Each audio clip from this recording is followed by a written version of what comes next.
Welcome! In front of me I have ZTE Watch Live, and I'm gonna show you how to unpair this watch from the iPhone.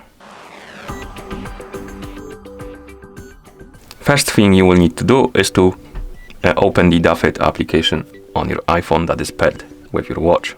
So let's tap on the icon to open the app. In the application you should see the home page. Now tap on the device icon to open the device page. And on this page you should see your ZTE Watch. It should say connected, and under the battery you should see the remove device button.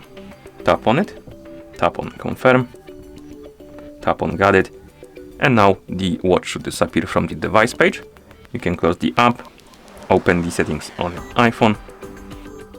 In settings find the option called Bluetooth, tap on it, find the ZTE Watch on the list of my devices, tap on the info icon, tap on forget device, and tap on forget device to confirm.